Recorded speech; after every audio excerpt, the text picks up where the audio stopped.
L'autre sujet, c'est malheureusement ce qu'on a vu depuis quelques jours. Ça a commencé il y a 1 ou 2 jours, je Deux crois. jours, je pense. Ouais, il y a un On ou est sur deux le deuxième jours. jour aujourd'hui, il me semble, La Russie qui a attaqué l'Ukraine. tout simplement. Donc, Euh, pour quelle raison? En fait, il y a plusieurs raisons. Parce qu'en fait, dans la géopolitique, dans la politique, même quand on fait la guerre en se justifiant, même quand on est le méchant. Hein. Parce que si jamais on ne le fait pas, on peut vraiment se faire taper dessus encore plus fort que déjà, ça serait là. Premièrement, je dois vous expliquer un truc. Bon, je ne vais pas faire l'expert non plus, mais vu que je fais un petit peu de droit, parce que je suis c'est ma licence, je connais quelques petits trucs. C'est mon humble connaissance, mais j'espère que ça peut. Pour le moment, il y a ce qui s'appelle le droit international. C'est Mhm. les relations internationales entre des pays, des États. Euh, Ouais. Juridiquement parlant, et c'est ce qui compte en vrai, enfin, voilà, tout État reconnu, il doit être reconnu, il doit avoir des choses précises pour être reconnu, est égal à un autre juridiquement. Et déjà, ça, c'est très important. Deuxièmement, tout État a sa souveraineté et ne doit en aucun cas être violer son territoire, son intégrité territoriale, peu importe les raisons. Et ça, c'est le droit international, c'est littéralement interdit. Il y a des conventions, des traités qui sont signés sur ça. L'ONU se charge de ça, donc l'ONU, tous les pays. Et c'est un genre d'accord commun. Et ça date depuis plusieurs décennies. Et en vérité, depuis des siècles. Mais c'est conforme depuis plusieurs décennies, depuis l'après-guerre, on va dire.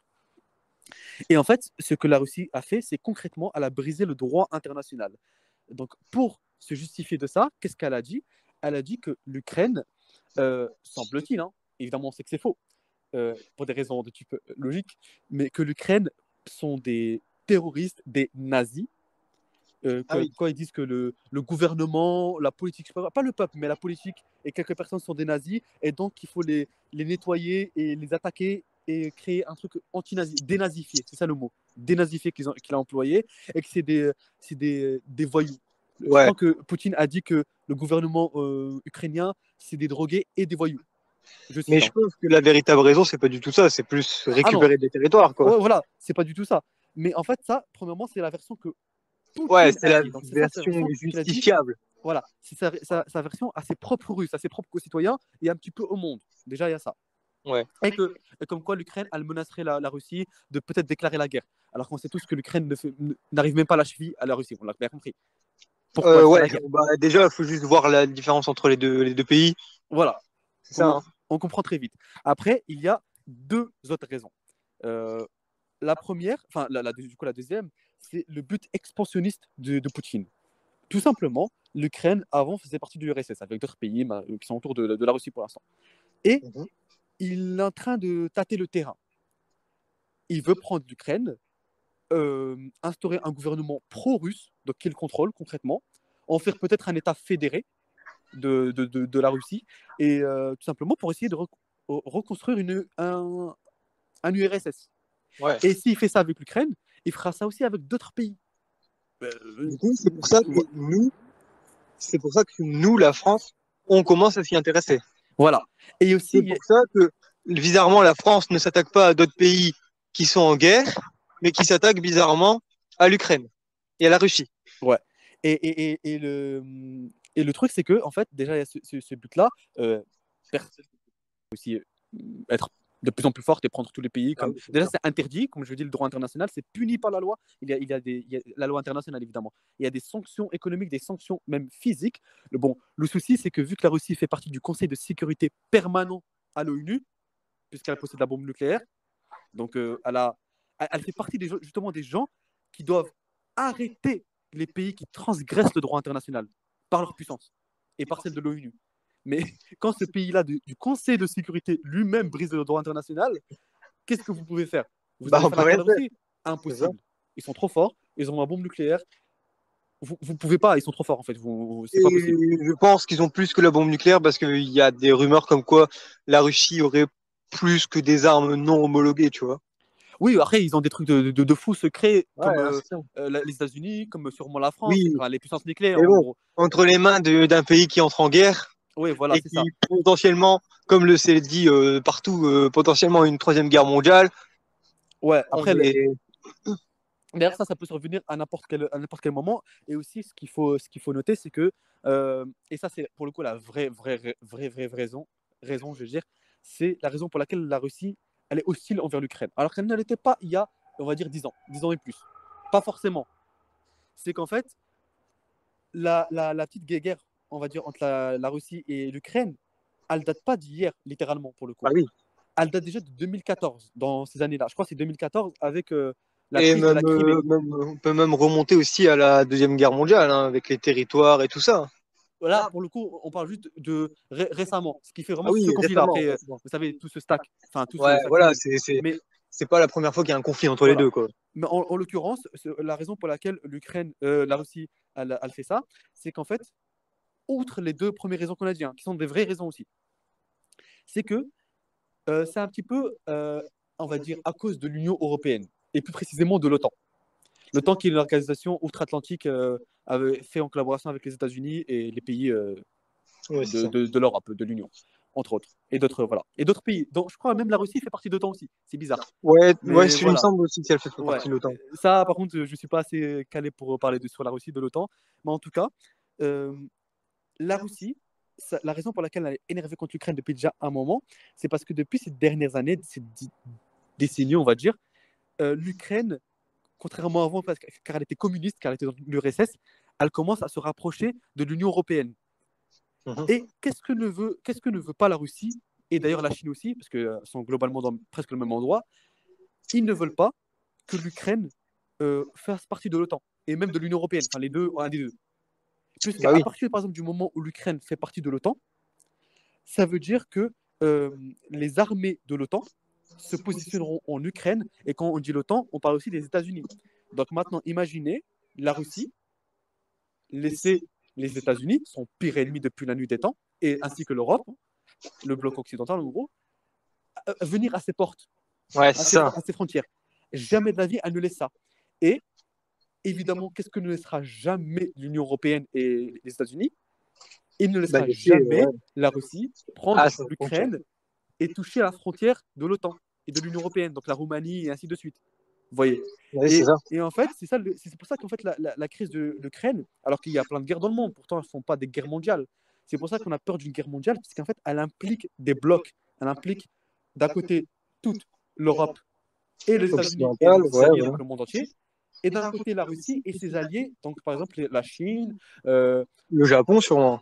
non pas le Japon. Le Non? Japon est avec l'Occident. C'est plus comme la Deuxième Ah, ouais, Guerre c'est plus mondiale, pareil. mais la Corée du Nord, Ouais, au Corée du Nord, c'est alliée sûr. avec la Russie, enfin ils Corée font du pas parce Sud que c'est aussi, tous du des coup. dictateurs. Donc voilà. Et, euh, et donc en fait c'est ça. Donc personne ne veut laisser l'autre prendre l'Ukraine. Et d'ailleurs vous savez que depuis, il me semble hier soir ou un truc comme ça, euh, donc le début de cette guerre-là, Ouais. l'Ukraine a proposé à la Russie, la Russie a l'étudie pour l'instant, d'être non alignée. C'est-à-dire qu'en fait, elle propose officiellement à la Russie, donc à la condition que la Russie se retire évidemment de l'Ukraine et laisse l'Ukraine tranquille, de promettre de manière traitée de, de ne jamais rejoindre l'OTAN ou l'Union européenne. Et évidemment, ça se fait dans les deux sens. Ouais. C'est-à-dire qu'elle promet qu'elle ne rejoindra jamais, dans quelque façon que ce soit, euh, bah, la Russie aussi. Ouais, Donc voilà, voilà, c'est un entre-deux. pour que les deux soient contents. Parce qu'en fait, le but du conflit, la base du conflit, c'est ça. C'est que le fait que l'Ukraine, qui était non alignée, commence à être alignée avec un des Ouais, bords. c'est ça. Donc là, le bloc occidental, enfin l'Europe, c'est pour ça que la Russie n'est pas Mais contente et du qu'elle est coup, attaquée. est-ce que tu penses que s'ils signent ce traité, est-ce que tu penses que ce traité, il aura une durée indéterminée ou une durée déterminée au contraire? Bah, au moins plusieurs décennies, Mhm. jusqu'à que l'Ukraine devienne peut-être assez puissante, ce qui m'étonnerait fortement. Bah là, leur flotte, elle a été détruite, hein. Leur flotte, leur espace aérien est totalement contrôlé par la Russie. Et Et globalement, Tchernobyl. hein. Et Tchernobyl aussi. Ah, ils ont pris Tchernobyl, et bah, là, du coup, Tchernobyl. il reste que Kiev, entre autres, la Ouais, capitale qui représente le ouais. gouvernement. Et la Russie, elle a exprimé qu'elle étudierait le cas. Est-ce que ça les arrange? Je pense pas, parce qu'en vrai, ce qui les Non, arrange, en vrai, c'est tout c'est court de tout prendre l'Ukraine. récupérer. Je vous rappelle le but expansionniste de Poutine. Mais euh, en fait, ils vont peser les pour et les contre, les bénéfices et les risques. Si Poutine il voit que le monde et il y a déjà des sanctions sur la Russie, et que c'est des sanctions qui seront tellement lourdes et qui sont déterminées à les garder pendant indéfiniment, pendant au moins très longtemps, il va se dire peut-être, attends, je vais faire en sorte du coup que l'Ukraine ne rejoint jamais l'OTAN, ce qui était Ouais. un des buts, ce qui fait peur un petit peu à la Russie et à la Chine et compagnie. Ah Et bah d'un oui, autre c'est ça. côté, ça permettrait peut-être, par exemple, la Russie peut dire à condition que euh, l'ONU, que les États-Unis et compagnie annulent les sanctions. Là, Ouais. dans ce cas-là, ils vont dire Ils ok, vont, on a les ouais. sanctions, si jamais tu te retires et tu fais plus jamais ça, on signe ça, on signe ça, on signe ça. Et hop, ça peut se régler en vrai. Tout comme Poutine, si jamais il est assez fou, il peut dire non. Oui, Il peut voilà. dire non. Mais sachant que là, s'il a dit non, on sait que Emmanuel Macron, il a dit qu'on était en guerre. Il l'a En fait, annoncé tout à l'heure dans le salon, au salon de l'agriculture. je sais pas en vrai ce qu'il va faire Macron, parce Il a qu'en dit, fait, il a clairement dit que nous étions en guerre. mais pour l'instant, la France, elle a positionné ses troupes à la frontière Bah c'est, roumaine, ouais, moi mais elle a pas mis un pied en Ukraine. Parce qu'à partir du ouais, moment où elle met un pied en Ukraine, ça veut dire qu'elle va entrer en conflit, en guerre ouais. avec la Russie. Et là, à ce moment-là, pour le Bah coup, là, c'est la guerre mondiale. c'est on est qu'au début, donc on peut pas encore savoir. C'est ça. Mais là, officiellement, Macron a dit aujourd'hui au salon de l'agriculture, nous sommes en guerre. Quel jour aujourd'hui pour qu'on On précise? Le est 25. le 26 février, samedi 26 Ah février bah, le 26 février. 2022. Donc peut-être on va rentrer en guerre. Après, c'est sûr, c'est que ce que Biden a dit, il me semble, hier ou avant-hier, dans son discours, c'est que non, il n'enverrait pas ses troupes en Ukraine, parce qu'à partir du moment où il envoie ses troupes en Ukraine, ça veut dire qu'il déclare la guerre à la Russie. Et là, dans ce cas-là, Ouais, évidemment, guerre mondiale, mais qu'il mettait ses troupes euh, là où il faut les mettre, dans l'OTAN, ouais, le territoire de l'OTAN, donc Roumanie, ainsi de suite, frontière de l'Ukraine, et qu'il ne laissera pas la Russie mettre un centimètre dans le territoire de l'OTAN. Ce que dans tous les cas, la Russie ne comptait pas faire. Mais en aucun cas, ça ne règle le problème de l'Ukraine, à part les ouais. sanctions économiques qu'il met dessus. Mais en soi, l'armée, elle est toujours là, elle fait toujours ses Mais trucs. Sauf si l'Union européenne, enfin l'OTAN, on va dire, parce que c'est deux organisations différentes, les pays dans l'OTAN ne sont pas forcément dans l'Union, enfin, vous voyez, c'est voilà. Et sauf si l'OTAN, pour le coup, déclare la guerre à la Russie ouais. et Mais entre en du conflit coup, avec la Russie, dans ce cas-là, les États-Unis seront obligés de de suivre. défendre Ouais. l'OTAN, donc nous, Mais du coup, tu penses donc guerre mondiale. Oui. que si on envoie la Légion étrangère, c'est comme si on déclarait la guerre. Ouais, mais la Légion étrangère, elle ne fait pas partie de l'OTAN. Ouais, non, mais techniquement, la Légion étrangère, ça appartient pas à l'OTAN. Du coup, est-ce que ça déclare la guerre Ah si oui, on oui, l'envoie? parce que la Légion étrangère, en fait, a un statut particulier.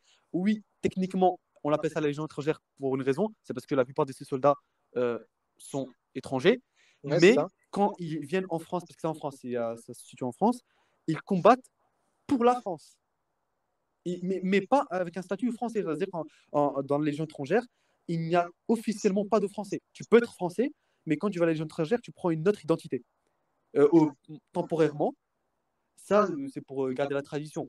Mais en soi, elle se bat pour la France. Donc oui, si on envoie la Légion étrangère, on fait la guerre à l'Ukraine, concrètement.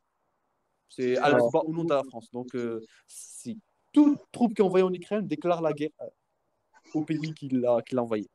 Donc Ok. voilà, on espère fortement que la situation va se Ça va se régler. calmer et on voit l'évolution dans les jours à suivre, hein. Voilà, C'est malheureusement ça. on verra quelles sont les grandes news Et on en reparlera peut-être et on sûrement en d'un reparlera podcast. peut-être. Évidemment, on prie pour les Ukrainiens que ça se passe, que ça s'arrête, tout simplement, que leur cauchemar Ouais, s'arrête, et que ça se évidemment. finisse avec la Russie qui devienne un petit peu plus raisonnable et qui se retire. Et puis Et voilà. que tout aille pour le mieux. Voilà. C'est la C'est fin tout de ce ce qu'on fait. sujet-là, Et je on va pense. passer du coup au dernier sujet, qui est nos recommandations. Oui, c'est ça, avec un petit synopsis ou pas. Ouais, moi personnellement, j'ai un film à vous recommander. Il est actuellement sur Netflix. C'est Tic Tic Boom. Donc, en gros, Tic Tic Boom, qu'est-ce que c'est? C'est un biopic sur la vie de Jonathan Larson, donc qui est un homme qui veut devenir créateur de comédie musicale. Et c'est sa vie. Voilà. Voilà. Le synopsis ne paye pas de mine, mais le film est vraiment Le incroyable. film est vraiment bien, évidemment, histoire réelle, parce que c'est un Et biopic. Et il faut savoir aussi que c'est une comédie musicale. ouais. C'est un film qui traite de comédie musicale en comédie musicale. Donc, faut pas Mais être surpris si ça chante toutes les 5 minutes. par contre, il faut savoir que c'est pas les comédies musicales chantes comme vous connaissez. C'est fait par Lin-Manuel Miranda. Cette personne-là qui, dans la vraie vie, lui-même a été inspiré par la personne dans laquelle il parle dans son film, parce que c'est lui qui l'a Donc, réalisé le film. par Et Jonathan Larson. voilà. Et lui-même, il a été inspiré quand il était jeune. Parce qu'en fait, je sais pas si c'est un spoiler si je dis en fait qu'est-ce qui s'est passé. Bah, en gros, non, ils le disent au début du film. Ah bon, donc ça va. Bah, en gros, Jonathan Larson, au début du film, on dit que ça va raconter sa vie, mais que lui, en fait, il est mort. Bah oui, il est mort. Il est mort un jour avant la première représentation de son film, de Voilà. sa première création, Donc, comédie musicale. donc il a lutté pour faire sa comédie musicale, il a donné On tout ce voit qu'il jusqu'à avait. sa création de la première. Voilà. Et C'est sa ça tout première, le film. juste avant, il est mort. Et donc sa représentation, elle a été faite, enfin sa comédie musicale. Et dans la vraie vie, du coup, donc dans notre monde-là, cette comédie musicale-là, Lin-Manuel Miranda, donc le réalisateur de ce film-là, l'a vu et lui-même a été inspiré par ça. C'est littéralement son héros, son précurseur. Ouais, voilà. Et Lin-Manuel Miranda est lui-même devenu un créateur de comédie musicale qui s'appelle Hamilton, par exemple. La plus connue, c'est littéralement, pour le coup, un vrai chef-d'œuvre. Même des personnes qui ne connaissent pas la comédie musicale, c'est excellent parce que c'est un innovateur. Il met par exemple du rap dans la comédie musicale, ce qui normalement n'est pas fait, ça n'existe pas. Bah, lui, il le fait, et ce qui rend la chose moderne. C'est un style spécial, il faut vraiment, Ouais. vraiment regarder. Donc, je vous conseille personnellement. Et pour ce réalisateur, il a fait, par exemple, Encanto, Oui, le dernier Pixar. voilà. Vous voyez le délire des chansons. Voilà, les C'est chansons, c'est lui. C'est c'est lui le. dynamique, ça te fait bouger, c'est incroyable. Et il y a une Voilà. histoire, c'est profond, et c'est vraiment un vrai truc. Et Un donc, bon film. donc, moi, pour suivre, donc évidemment, comme il a dit, Tic Tic Boom, c'est ça? Tic Tic Boom, c'est ça Voilà. aussi. Je vous invite fortement à aller regarder par la suite Hamilton, la comédie musicale de Lin-Manuel Miranda. Vraiment, ça paye pas quand je vous dis comme ça, mais moi, j'irai pas le voir de base si on me dit comédie musicale, mais c'est vraiment, vraiment excellent. Vous allez être absorbé dedans. Après, dans le registre des comédies musicales, moi, je le dis, un de mes films préférés, un de mes coups de cœur, c'est La La Land. Une comédie musicale magnifique. Allez, regardez-la. Voilà, donc bon, là c'est full comédie musicale, mais ne vous inquiétez pas, on regarde pas que ça. Non, regarde pas tout ça. Évidemment, nous, le spectre de ce qu'on regarde, c'est des films, des séries, des mangas, même des romans. On pense même faire sûrement des éditions spéciales de podcast sur un certain manga, sur un film, peu importe. Dites-nous ce qui vous intéresse, que vous voulez peut-être voir, si peut-être ça vous intéresse pas. Enfin, Ah, dites-nous, prévenez-nous. dites-nous, prévenez si vous pouvez, sinon la plateforme, Voilà. Et moi, par exemple, en manga, je pense que on peut être plus ou moins d'accord, parce qu'en fait, c'est moi qui conseille les mangas à mon acolyte. Et il finit par devenir un fan inconditionnel de ce manga-là à chaque fois. Mais disons, évidemment, si en manga, vous avez tout le temps, je parlais de One Piece, des choses comme ça, mais vu que c'est extrêmement long et vous allez sûrement pas regarder ni le lire, on vous connaît, on vous connaît pas, mais on vous connaît, et on se connaît surtout. Donc voilà, mais par contre, évidemment, on sait très bien que One Piece, ça détruit tout, hein, que ce soit clair. Mais un autre chef-d'œuvre, Berserk, non? Berserk, évidemment. Berserk. Alors là, on ne peut pas ne pas faire une édition spéciale dessus. On fera une édition spéciale dessus. On est obligé. On attend le tome 41 en juillet, je pense, et on le partagera. Voilà, c'est ça. Et pour faire vraiment. D'ailleurs, RIP Kentaro Miura. Hein? RIP Kentaro Miura. Ah oui, pas son âme, l'auteur, il est mort il y a quelques temps. Et la suite avait été reprise par son assistant. On ne sait pas encore. Oh, bon, on ne sait pas encore. Et en fait, pour vous dire vite fait, Berserk, c'est quoi? Mais je peux pas. Sans spoil, c'est. En fait, c'est un. Je pense que je vais le dire. J'ai trouvé. C'est le personnage principal s'appelle Guts.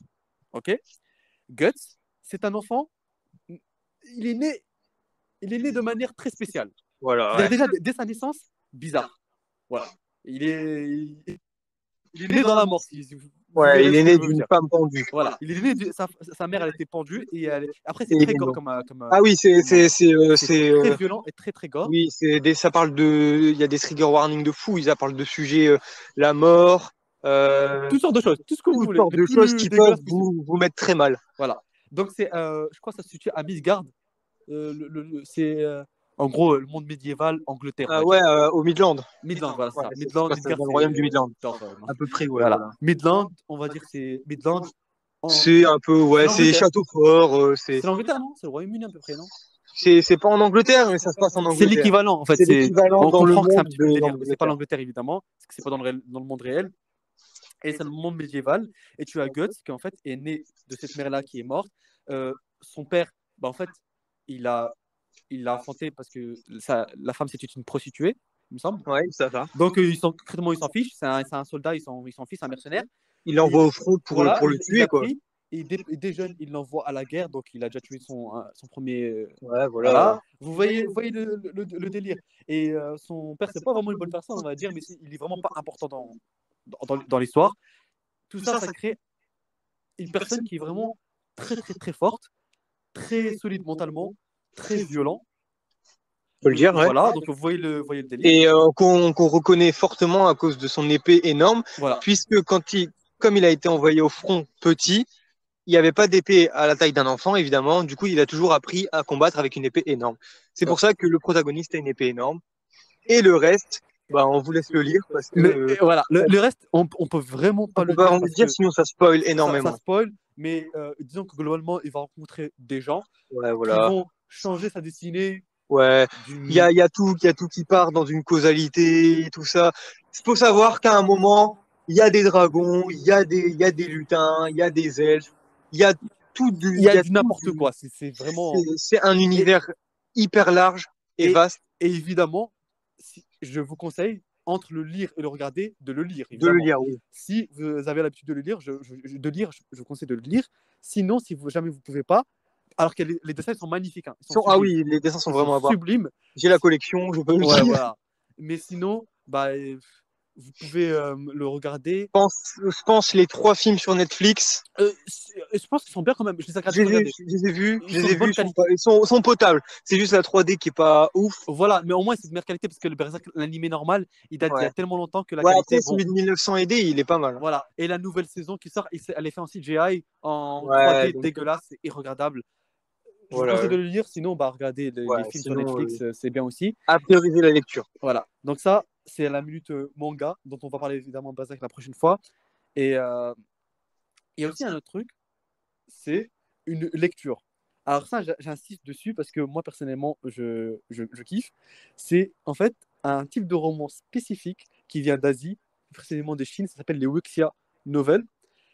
Alors, ça peut être bizarre au début, mais je vous promets que ce sont les dominateurs sur ce sujet-là. De la fantasy, la dark fantasy chinoise, elle est incroyable. Évidemment, nous ne parlons pas mandarin, il y a des traductions, moi je le lis en anglais, sûrement il doit y avoir en français. Et par exemple, moi ce que je lis actuellement, ce que je relis, c'est un novel, donc un roman, qui s'appelle Hail the King, donc Vive le roi. Vous trouverez, c'est hyper connu. Euh, pour vous dire simple, c'est une personne qui vient de notre monde actuel et elle est morte pour X raisons, on s'en fout, réincarnée dans un autre monde. Ce monde-là, c'est un monde de. Si vous connaissez les jeux vidéo, vous devrez connaître, c'est Diablo World. Ah oui. Voilà, c'est ça, ce monde-là. Et avec Azeroth et compagnie, et tout Ah ça. oui, ok, Et en fait, lui, il a été réincarné dans Azeroth, donc dans un monde, vous voyez. Et après, ça ne suit pas totalement le jeu vidéo, hein, évidemment. Et avec les mêmes settings, les mêmes trucs comme ça et tout. Et il est né en tant que roi. Roi d'un petit royaume de la tête d'une ville, qui lui-même est sujet à un empire. Cet empire est petit, il y a plein d'empires, des centaines, voilà, tout ça. Et lui, sa spécialité, donc il a des pouvoirs, c'est que il peut se rendre de manière délimitée quelques heures par jour dans le monde de Diablo. Mhm. Et il a des personnages, 7 personnages, donc barbares, sorciers et compagnie. Et il fait ses quêtes exactement comme dans le jeu. Ses quêtes, donc réellement, et s'il meurt, il meurt. Et quand il revient dans son monde normal, donc Azeroth, eh bien, en fait, il garde ses pouvoirs. Mhm. Et dans le monde, il peut les switch. Et en fait, c'est littéralement le High the King, c'est la première instance de ce roi-là, qui est parti d'un mec juste comme vous et moi, parce que c'est un petit otaku, un gamer, un geek, et il va prendre ses connaissances du monde réel, du jeu et ainsi de suite Ouais. pour dominer. Ouais, Et c'est c'est un vraiment mélange de. c'est un novel de weak to strong, ça veut dire il est très faible au début et il vous inquiétez pas qu'il devient très très fort à la fin. Ouais, Et c'est très long et c'est incroyable. C'est une aventure en gros. Voilà. ouais, voilà. C'est une Bah, lecture. parfait. Voilà. Je pense que Je pense qu'on a de quoi finir notre podcast. voilà, on a fait finir notre podcast. Ça suffit pour l'instant. C'était très très fun de faire ça. Ouais, je pense qu'on recommencera. Ouais, on Ah recommencera. ouais, c'est sûr à 100%. Vous nous direz si vous aimez bien. Dites-nous des conseils, des avis, si vous avez aimé, si vous n'avez pas aimé, hein, vous Ouais, pouvez le vous dire. aussi ne pas aimé, peut-être. Ouais, C'est on voilà. essaiera la prochaine fois d'améliorer peut-être les Voilà. micros, Tant que c'est constructif et dans le respect, on ouais, prendra voilà. On essaiera absolument. de peut-être d'être un peu plus linéaire, parce que là on part dans tous les sens à chaque fois, Ouais. essayer de revenir de temps en temps. Co- co- Voilà. Comme vous voulez, comme vous le direz. Dites-nous des conseils, des commentaires et tout ça. On prendra tout ça en compte. En compte, voilà. Et Et on ben, on espère que vous ce sera. remercie de nous avoir écoutés, Ouais, on vous remercie parce qu'on a beaucoup parlé, je pense, ouais, pendant une heure, en je pense. espérant que ça vous ait plu. Et puis, ben, on Voilà. espère un prochain podcast. Ouais. À la prochaine. Au revoir. C'était l'Open Mancast, Open Mic. volume 1.